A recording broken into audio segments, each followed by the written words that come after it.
Praise the lord. మన ప్రభువైన యేసుక్రీస్తు నామంలో అనుదిన దైవ కృపా కార్యక్రమం ద్వారా ఈ దినం దేవుని మాటలు వింటున్న దేవుని బిడ్డలైన మీ అందరికీ హృదయపూర్వక వందనాలు తెలియపరుస్తూ ఉన్నాం. ఈ మాటలు వింటున్న మిమ్మల్ని నిశ్చయంగా నా దేవుడు దీవించునుగాక.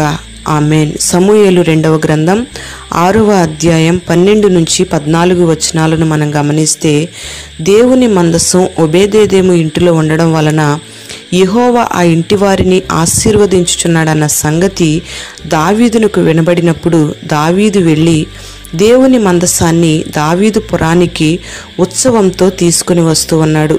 దావీదు నారతో నేయబడిన ఏఫోదును ధరించుకున్నవాడై శక్తి కొలది యెహోవా సన్నిధిలో నాట్యమాడుతూ ఉన్నాడు. దేవుడు తన యొక్క జీవితంలో చేసిన మేళ్లను తలంచుకుంటూ దేవుని మీద ఉన్న ప్రేమను దావీదు ఈ రీతిగా నాట్యము ద్వారా వ్యక్తపరుస్తూ ఉన్నాడు.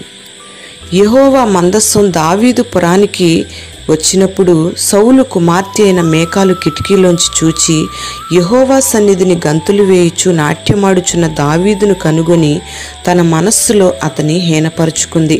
వారు యెహోవా మందసాన్ని తీసుకుని వచ్చినప్పుడు దాని కొరకు ఏర్పాటు చేసిన స్థలాన్న దాన్ని ఉంచినప్పుడు దావీదు దహన బలులను సమాధాన బలులను యెహోవా సన్నిధిలో అర్పిస్తూ వచ్చాడు.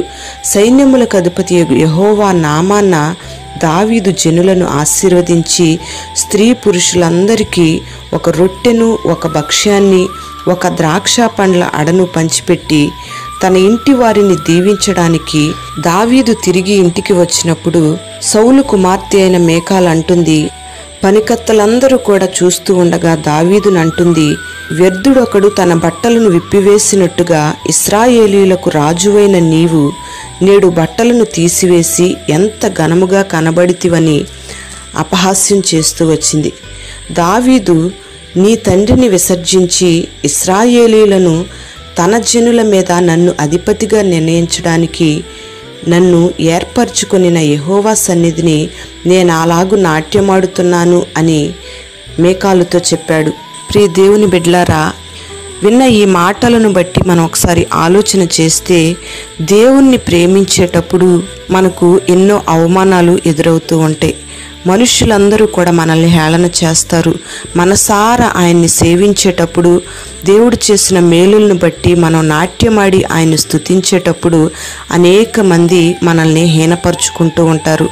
అయితే మనము దేవుణ్ణి ప్రేమిస్తున్నాము గనుక వాటన్నిటినీ మన దృష్టిలో మనం పెట్టుకోకుండా, మన మనస్సుకు వాటిని తెచ్చుకోకుండా మనం ప్రేమించే దేవుని వైపు చూస్తూ దేవునిని మాత్రమే మనం ఘనపరిచి స్తుతించి ఆయన నామాన్ని కొనియాడినట్లయితే దేవుడు మనల్ని బట్టి సంతోషిస్తాడు. అంతేకాకుండా దేవుని యొక్క సన్నిధి నీ కుటుంబంలో ఉండడం వల్ల నీ కుటుంబం దీవించబడుతుంది. ప్రియ దేవుని బిడ్డలారా, దావీదు వలె దేవుని నువ్వు ప్రేమించగలిగినట్లయితే దేవుడు అనుగ్రహించే ఆశీర్వాదాలన్నిటినీ నువ్వు పరిపూర్ణంగా అనుభవిస్తావు. మరి అట్టి కృపను నా దేవుడు నీకు అనుగ్రహించునుగాక. పరిశుద్ధుడైన తండ్రి, ప్రేమ కలిగిన దేవానికి స్తోత్రం చెల్లిస్తూ ఉన్నాం. ఈ మాటలు విన్న నీ బిడ్డల్ని మీరు దీవించండి. ఒబేదేదోము ఇంటిలో మందసం ఉండడం వల్ల ఆ ఇంటి వారందరూ కూడా దీవించబడ్డారు. ఆ రీతిగా నీ బిడ్డల కుటుంబాలలో నీ సన్నిధి సదాకాలము నిలిచి ఉండునట్లుగా మీరు సహాయము చేయండి. దావీదు నిన్ను ప్రేమించి నిందలు అవమానాలన్నిటినీ లక్ష్య పెట్టకుండా మీరు చేసిన మేలుకు ప్రతిగా, మీరు చూపిన ప్రేమకు ప్రతిగా నిన్ను నాట్యమాడుతూ నిన్ను కీర్తిస్తూ నీ నామాన్ని ఘనపరిచాడు.